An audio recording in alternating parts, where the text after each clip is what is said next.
Well, we have the mayor of Omaha with us, Jean Stothert. She joins us a couple times every year to bring us up to speed with growth and development. And Mayor, today we have to start with the crossroads. It's the most important intersection in the state of Nebraska for a lot of different reasons. And just a couple weeks ago, big press conference that you put on along with the developer Jeff Woodbury.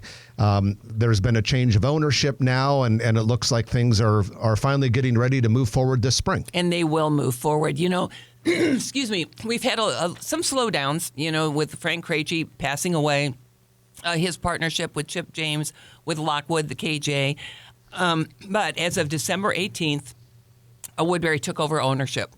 And what they have planned is just amazing. We will break ground this summer. I do want to say there's been a whole lot of work that has gone on that site. People say it's just sitting there. Well, it's not just sitting there. The infrastructure went in. They had to, they had to acquire Best Buy. They had to acquire a lot of property, Sears around there. They had to demo that. So a lot has happened. But now it's gone from about a $200 million project to a $900 million project. Much more dense, much better project. Like I said, we're going to start breaking ground with that in the springtime. The city will build and operate some garages within that development. The old garage, the Woodburys will be taking down. I have all the confidence in the world in the Woodburys. They do this all over the country. They are very, very successful. They're great to work with. It's a major milestone right now that they have taken over the ownership. And they have the contacts when it comes to retail and absolutely other they do. Developers it'll be a really large, they will have a large entertainment venue. They'll have residential, retail, office, a public plaza, public parking spaces. Some of the parking will be underground. It's a beautiful design, and it will happen. And if this thing would have been developed like 4 or 5 years ago, it could have been like a 300,000 square foot, 12-story office building. We all know what happened to office. Yes. After COVID, It'd be empty. So we're better off in this latest incarnation. And it's important to bring TIF into this too, because TIF is a topic that we've been discussing a lot lately. But when we had awarded already this development, when it was KJ, about $200 million, about $90 million worth of TIF, because it was TIF eligible expenses. Now we have a $900 million, and it's just about the same amount of TIF. It's right about $100 million of TIF. So we're getting a much better, much bigger, much more dense project there, but the amount of TIF dollars, you're restricted by what state law is, and we follow the law to the letter. And so it's still about the same amount of TIF that's being awarded for the public infrastructure. But that's also going towards the parking garages. Yes. For the almost all of that's going to the parking garage. So the city will own these parking garages, charge for parking, and that will pay for those two of them are a sub. That's right. They're underground, and we will use the TIF, a lot of the TIF proceeds, to pay for the parking garages. The city builds parking garages a lot. We just opened the one up in the Blackstone, which was sorely needed. But we pay for them with the revenue they produce. So we build parking garages, and then the revenue they're cash flowing for us. We pay for them with the revenue they produce. For example, we are buying from Mutual of Omaha their parking garages at Midtown, and we will own and operate those, pay for them with the revenue that they produce. So it works out really, really well for the city, and then it works out well for the developers, because you can't have a development if you can't park it. Yeah, and as the mayor said and Trenton said, this Woodbury Corporation out of Salt Lake City, which is the new developer, very, very qualified, very deep pockets. They've got more than $5 billion of real estate under management currently. And as the mayor said, they did things all over the country. So it's going to be exciting to watch that project come out of the ground this spring. It definitely will. They were founded in 1919. The Woodburys. So they've been around a long time. So they have a lot of experience and a lot of successes. And we're glad to be working with them. And quickly, when it comes to parking in Omaha, I love how you guys put the parking kiosks, the different colored kiosks. It's usually like $1 an hour or $2. Mm-hmm. It's so affordable, and it makes so much more sense. And you can do it with a credit card. You can put coins in it. I like the app. In the app, it makes it easy. And one of the main reasons we did it is to reduce the number of parking tickets when meters would expire, because the way you use them, if you have the app, if you extend the time you paid for, it just adds more on to what you're paying. And so it just works out really, really well. Well, Mayor, this week we published an article on Omaha.com that looked back at major real estate developments in 2024. And when I was editing the article, I had this thought we should call it the New Style Development Report because there were so many amazing projects that were announced just in 2024 by New Style Development. Of course, back last spring, it was the Duo, which was the renovation of the Twin Towers, which is already going along at lightning speed. It is. And then a couple months later, the Beam was announced, which is new construction down by the riverfront. But just last month, I think it was just last month, it came out that New Style Development is going to buy FNBO's what they used to call the main bank building. This is the 22-story 1970s era building that has the press club. Yes. My goodness, what are your thoughts on New Style's renovations and construction projects downtown? You know, this is Todd Hestead and with New Style, and he is just, to my opinion, he is an amazing person. You know, he is the one that bought the old Creighton Hospital and converted it into the Atlas. He bought the old OPPD power plant, and that's the breakers. He bought the Wells Fargo building downtown. That's the bank. I mean, he has done so many great projects. The Wire is the old Bell Telephone building. You know, he doesn't ask a lot for the city, but the Duo, I have to bring it up again because that building, the Twin Towers, Central Park Plaza there, that was 75% vacant, soon to be 100%. Class B office space. He's converting that into over 700 apartments, some of those affordable. I did the press conference with him. He said he could not do it without TIF. He could not do it without the streetcar. Now he is doing, you know, the Beam, which is the new project at 8th and Douglas, that city-owned property. That's where the new Children's Museum is going. And he's going to do the Beam, which is a really cool, about a 12-story timber building. And it's just a great example of what can be developed because of this streetcar going in. He also said he would not do the Beam without the streetcar. Now he's got the First National building. And, you know, he's met with the press club folks. They want to keep that there. But he's going to redevelop that. The one thing that it's so important with Todd Hestead is he does not build these unless there is a need. All these apartments he's building, they're over 90% full. So there is a need for it. He wouldn't build them if there wasn't a need for that. And it's just an example of what we want to do downtown. Bring new residents, bring new jobs downtown. And he's helping us accomplish that. And he's a really nice guy. He and Mary are wonderful stakeholders in Omaha. They're from Woodbine, Iowa. Their kids are in different parts of the development business. And they also did the huge Old Market lofts. The one that looks like a movie backdrop. Yes. Where it says Huddle down there and stuff like that. And you know, I just looked at my notes. I was wrong. He said his occupancy rate is 99%. Yeah. Wow. 99%.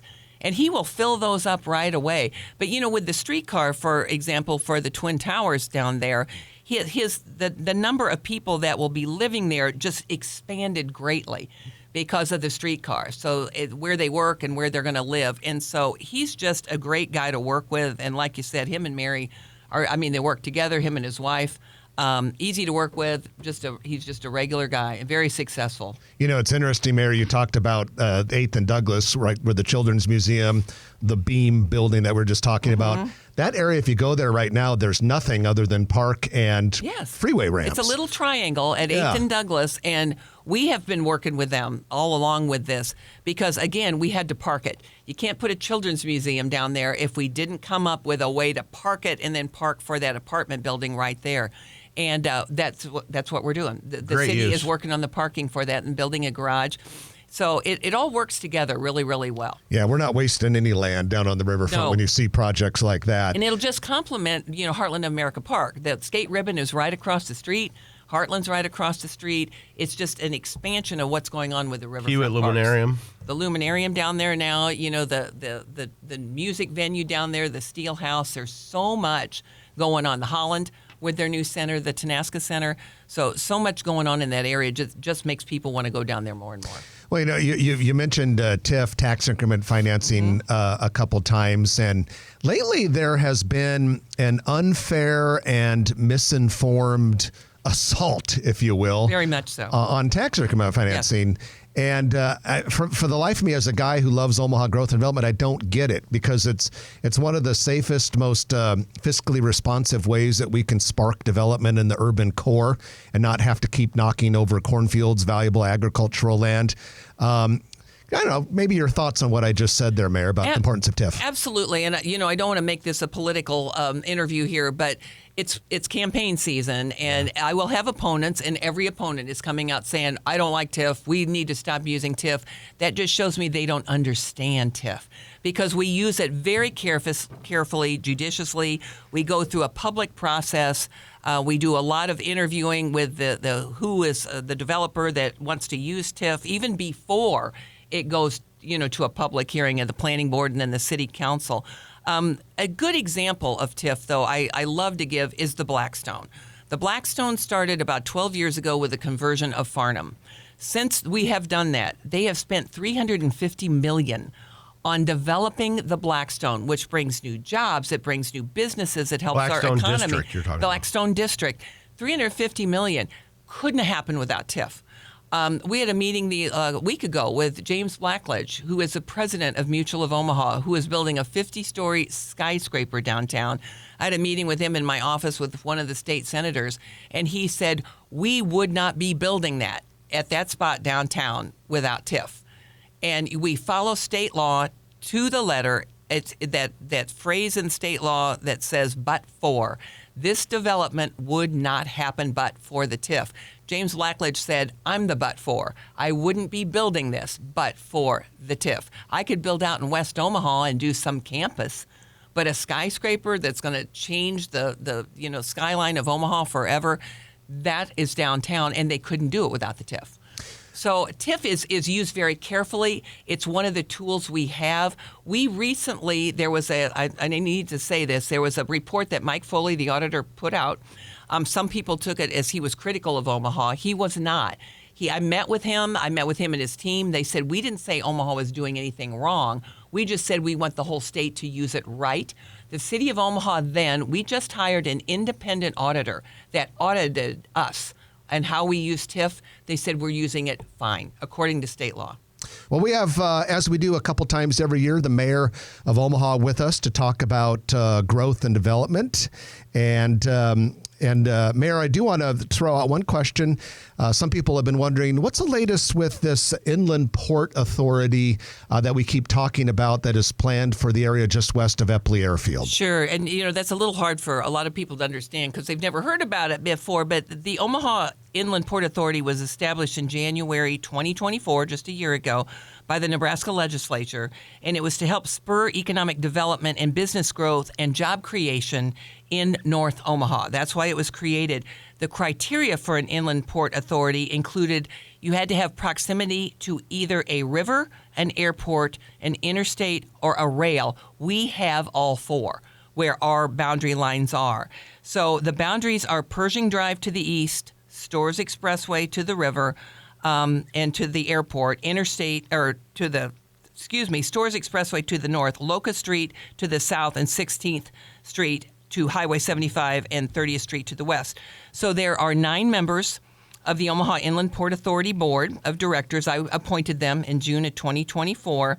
And under the initiatives that they will see, this is what they're working on now, is a $90 million business park. This money is coming from the state, a $30 million innovation district, construction of 150 units of housing, including 25 single-family housing, and then they're going to hire a consultant to create a vision for a broader innovation district in that area. So there's a 9-member community advisory for that board, too. And so they are very busy working on that. But the one thing that I want to say is there's a big rumor out there that we are going to use eminent domain and we are going to take away people's homes that are currently in that district, and we are not. I mean, I will say only the developer cannot use eminent domain. Only the city can do it. I would have to initiate it. And even in the state law, it says no eminent domain will be imposed to displaced residents. And that's an important thing to get out. There won't be eminent domain. So the developers can negotiate fair market values. Absolutely. And usually the people that sell their homes make out pretty well. Yes. If that's the case. If they want to sell, but we are not using eminent domain to push anybody out of their homes. Mayor, on November 5th, the bond issues passed, and one of them was to expand CHI Health Center's convention component. You want to give us a little update on that and what the timeline might be? Sure. That was $100 million for the bond issue, but then they're raising $100 million of private money for that also. And what the reason for that was, you're not going to see a lot on the front. This expansion is going to go out the back, to the east, over the loading docks in the back. But right now we have 16 breakout rooms in our Arena Convention Center, and we're going to move to 41. So that will open up a whole new level of big conventions that could come to Omaha that is good for our economy, brings more people into the city. And so it's really, really good for the city. It'll expand. It'll add more square feet from what we have now. Right now we have like 94,000 square feet. It'll go up to over 400. For meeting rooms. So anyway, that is what is really it's the that's going to happen. It's basically meeting rooms. There's about 25 million of just upgrades on the convention center the way it is now. So it'll have a fresh new look, but most of it is for the meeting rooms. We are going to start construction in January of 25, right in this month, and it should be completed the summer of 2027. That's awesome. You know, with my club seats, I've seen people have children, raise those children, have them go to college and come back in the 21, 22 years that the CHI Center has been there. It's just wild to think about how far we've come on that. The other thing that's been a topic over the last couple of years is new police and fire facilities. What's going on with those? Yes, you know, one of the things I wanted to do and talked about is I wanted to do a combined public safety facility. I want to do new headquarters for fire and police and put them together. We hired Leo Daly to come in and do an assessment, a needs assessment, to tell us what we really needed as far as that goes. They did that. They started designing a new public safety facility. We don't have a site for it yet. The cost got a little bit high, and I could not figure out how we could afford to do this at this point. But the one thing that we absolutely have to have is we have to have a 6th police precinct downtown with all the growth going on downtown. And with that, we need another fire station downtown so we could dispatch. So I'm dividing the two. So what we're talking about that we're moving forward with, that was funded with the bond issue that was just passed, is not the combined public safety headquarter building. That will be somewhere else, and we'll work on that later. This is a new police precinct and a fire station that will be combined so we could dispatch from downtown. With all the growth downtown and with a new skyscraper downtown, we recognize we need a new police precinct and be able to dispatch. You know, we've always had 4 police precincts in Omaha, one in each quadrant of the city. I was able to get the 5th one built in Elkhorn, so we have a 5th police precinct. This will be our 6th. But I think it's sorely needed, and that's what we are working on now to design and get that done. We're running out of time here, but I want to work one last question in about streets out west. 168th Street between Center and Q is looking great. To me, when I drive by, it looks like it's within hours of being completed. It is. I love it. I live right by there, and it is smooth. You never closed it. Yeah. Love it. 2 miles. Congratulations to Hawkins. It's Hawkins Construction. You know, the city loves working with Hawkins. They get things done on time. They do a low bid a lot. They're great to work with. But that project moved right along. That's a very expensive project because of the bridge at Zorinsky. But it will be done all the way down to Q Street. They do a great job. I can't wait for it to be open. But they're just moving right along. Now we just have to do 168th from Q down to Harrison.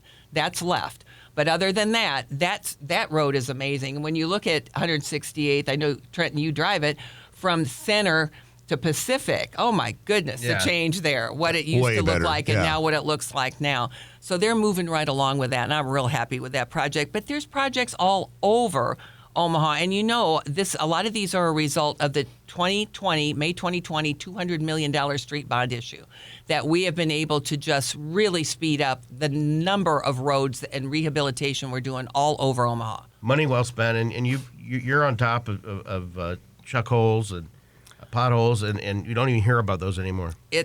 If we ever could be on top of pothole, here we come. Here we come today with the snow. Coming. It is the season. We had a sinkhole the other inevitable, day. but yeah, you're planned for that. That's because we're rehabilitating the roads. We're not just patching potholes, and this is what we really needed to do.